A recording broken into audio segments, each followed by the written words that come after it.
그래서 오늘은 전 시간에 동사에 대한 단상 첫 번째 시간으로 전 동사에 대한 이러이러한 생각을 가지고 있다. 동사는 한 네 가지 정도, 자동사, 타동사가 아니라 네 가지 정도로 제 생각에는 구분이 될 수 있을 것 같다. 나름대로 그런 생각을 말씀드렸는데요.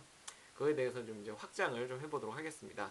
그래서 ABC라는 동사를 한번 가정을 해볼게요. 이거는 그냥 미지의 동사일 수도 있고 아니면 내가 어떤 동사를 만났잖아요. 동사 자리에 동사일 거라는 걸 만났는데 제가 전혀 모르는 단어예요. 모르는 동사예요. 그랬을 때 우리가 어떻게 유출을 하고 대처를 해야 되는가 하는 거거든요. 그래서 IABC 하면 어, 뒤에 뭐 아무 말이 없어요. 뭐 부사 정도 나와 있는 건 상관없는데 뭐 예를 들어서 목적어가 될 만한 말이 안 나왔어요. 그렇다면 ABC는 자동사적으로 쓰였겠죠. 그래서 내가 ABC 해. 일단 이렇게 어, 말을 만들어 볼 수 있겠죠. 만약에 내가 go라는 간다라는 단어를 몰라요. 동사를 몰라요. 그럼 I go 하면 내가 go 해 라고 일단 말 붙여 볼 수 있겠죠. 우리말. 그러니까 영어 go에다가 우리말 나 뭐뭐 해 라고 나 뭐뭐 한다 라고 붙여 볼 수 있겠죠. 그죠? 예. 그걸 유출하는데 저는 근데 기본적으로는 이렇게 생각해요. I go도 뒤에 저는 마음속으로 myself 나 자신을 가게 한다는 일단은 저는 기본적으로 모든 동사는 타동사적으로 생각을 합니다. 일단은 왜냐하면 타동사 속에 자동사적인 의미도 들어가 있다라고 저는 이제 개념을 잡고 있거든요. 어쨌든 두 번째 말 한번 볼게요. 근데 제가 어떤 쭉 문장을 읽다가 ABC her라는 말을 봤어요. 그래 ABC가 동사 같아요. 그럼 뒤에 her라는 목적어가 왔잖아요. 그래서 목적어일 것 같은 게 왔잖아요. 그러니까 ABC는 이럴 때 타동사가 되겠죠. 예, 유출을 해볼 수 있을 거예요. 그렇게 그러면 ABC her 하면 내가 근데 두 가지로 해석이 될 수 있겠죠. 내가 그녀를 ABC 할 수도 있고 하는 거 한다도 되고 또는 그 동사의 어떤 의미에 따라서는 내가 그녀를 그녀에게 ABC 하게 한다도 될 수 있겠죠. 우리가 댄스라는 단어 봤잖아요. 앞에서 앞 시간에. 그래서 I dance her 하면 내가 그녀를 춤춘다는 이상하잖아요. 그러니까 이 경우는 그녀를 춤추게 한다. 라고 이제 의미가 되잖아요. 그죠? 예, 만약에 내가 댄스라는 단어를 잘 처음 보는 단어였다. 이게 난 명사로 춤이라고만 쓰이는 줄 알았지. 이게 동사로 쓰인지 몰랐다. 그랬는데 I dancer 했다. 그런데 I하고 허가 있는 거 봐서는 가운데 이게 댄스가 동사가 돼야 될 것 같은데. 그러면 춤 뭐뭐 한다, 뭐 춤춘다, 뭐 그런 정도 의미가 되겠는데. 근데 내가 그녀를 춤춘다는 이사니까 내가 그녀를 춤추게 한다. 여기서는 뭐뭐 하게 해로 쓰였겠구나. 추정을 해볼 수가 있겠죠. 예. 그리고 그 밑에 세 번째요. 깨알같이 ABC의 단수여서 S를 붙여봤습니다. 그래서 그 단수 현재여서 she ABC's 널 하게 되면 그럼 ABC라는 뭐 동사가 왔는데 이게 현재형 단수인가 보다. she가 앞에 있으니까 그리고 널이라는 목적어가 왔네. 그러면 그녀가 이 인형을 뭐뭐 하는 걸 수도 있겠고 뭐뭐 하게 하는 걸 수도 있겠는데 근데 기본적으로는 그래요. 뭐냐면 사람이 아니고 이게 막 움직일 수 있는 본인이 자기가 스스로 움직일 수 있는 그런 게 아니면 이 앞에 동사는 뭐뭘 하게 해로는 어색하겠죠. 다 그런 건 아니지만 예를 들어서 너를 내가 그 뭐 장난감을 움직이게 할 수 있는 인형을 움직이게 할 수 있는 거니까 뭐 그렇긴 한데 만약에 어떤 추상적인 개념이 뒤에 나왔다던가 추상적인 개념 이런 거는 뭐 프리덤 뭐 이런 뭐 자유 이런 거는 우리가 뭐 이렇게 뭐 그 막 움직이게 할 수는 없는 거잖아요. 그럼 뭐뭐 해라고 자유를 뭐뭐 해라고 보통 해석을 하는 게 주로 자연스럽겠죠. 내가 앞에 있는 동사를 모른다면요. 어쨌든 그렇다는 것이고 그리고 이제 네 번째 she ABC's him 하고 나왔어요. 그럼 이 경우에도 일단 두 가지로 해석이 되겠죠. 내가 ABC라는 그 동사를 모르는데 일단 그를 뭐뭐 해.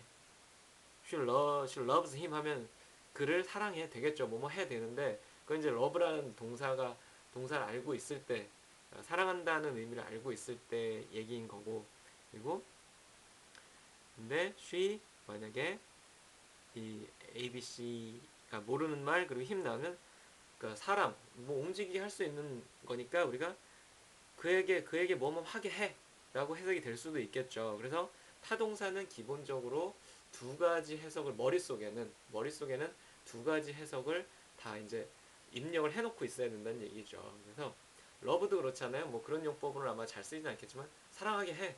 그거는 뭘 러브에다가 뭘 붙여가지고 말을 붙여가지고 이제 그런 말을 만들 텐데 어떤 동사들 같은 경우에는 우리 약간 그 댄스라는 동사 지난 시간에 봤죠. 내가 춤을 추는 것도 되고 내가 뭐 살사춤을 무엇을 하는 것도 춤을 추는 것도 되고 또는 뒤에 사람이 나오면 사람을 춤추게 하는 것도 사람에게 춤추게 하는 것도 그에게 춤추게 하는 것도 된단 말이죠. 그래서 뭐 어떤 동사는 딱 뭐뭐 해, 뭐뭐 하게 해 라고 정해져 있는 게 사실은 아니다.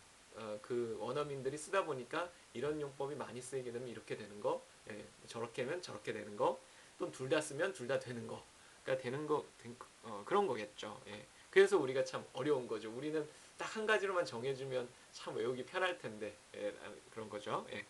그리고 이제 마지막 얘기, she, A, B, C's, him, adore. 만약에 이런 문장이 있었다. 뒤에 명사가 두 개씩이나 나오고 앞에는 또 주로 사람이 이렇게 나왔다.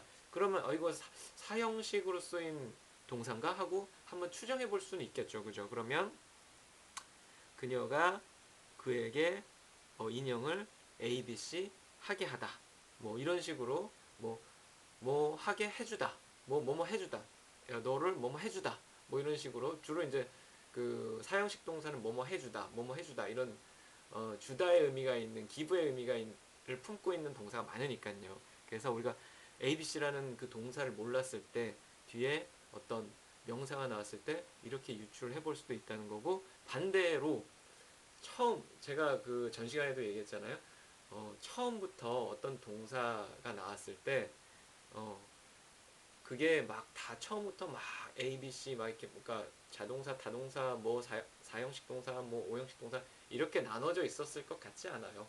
그네들이 이렇게 막 쓰다 보니까 나는 이런 용도로 많이 썼어. 그러면 이제 타동사적으로는 안 써. 뒤에 목적어 잘 안 써. 그러면 이게 자동사로 굳어지고 뭐 사형식 문장으로 많이 써 있으면 이게 사형식으로 굳어지고 그랬을 것 같거든요. 그래서 저는 그래서 이제 마지막으로 드린 얘기인데 이런 생각을 해봐요. 아마 그 옛날에는 동사라는 개념도 처음에 없었던 원시 시대가 있었겠죠. 아주 먼 옛날에 있었겠죠. 그럼 처음에는 뭘 이렇게 가리켰을 거란 말이에요. 이제 사냥을 하는 이제 수렵인이에요. 그 원시인이에요. 근데 저 새 사냥하고 싶어요. 새를 들어서 새한테 미안한데 그러면 새라는 버드라는 이제 말을 이제 처음에 용어를 만들었겠죠. 저 새는 우리가 버드라고 칭하자라고 했겠죠. 근데 그거를 나중에 동사로도 쓰고 싶단 말이에요. 그러면 그 버드 뒤에 뭔가 목적어를 붙여가지고 막 또 쓰기도 하고 막 그러지 않았을까? 그러면서 동사라는 게 발전하고 말이 발전해 나가지 않았을까? 이제 그런 생각을 해보는 거고 우리는 사실은 원어민이 아니면 좀 이제 슬픈 얘기지만 원시인과 다름없잖아요. 그 문화를 모르고 그 언어를 모르니까요. 그래서 어떤 단어를 봤을 때 우리가 문맥이 중요하다고 하잖아요. 문맥상에서 보는 건데 이게 명사 자리에 있으면 우리가 예전에 동사로 알고 있었던 것도 이게 명사가 되어야 하는 자리에 있으면 아 이거 나 동사인 줄 알고 있었는데 이거 명사로 썼나 보다. 반대로 이게 난 명사인 줄만 알고 있었는데 이게 딱 동사 자리에 있으면 아이고 이 사람들은 동사로도 쓰네 이렇게 되는 거예요. 댄스라는 말이 바로 그렇잖아요. 그래서 명사로 춤도 되지만 춤춘다, 춤추게 하다 다 되잖아요. 예.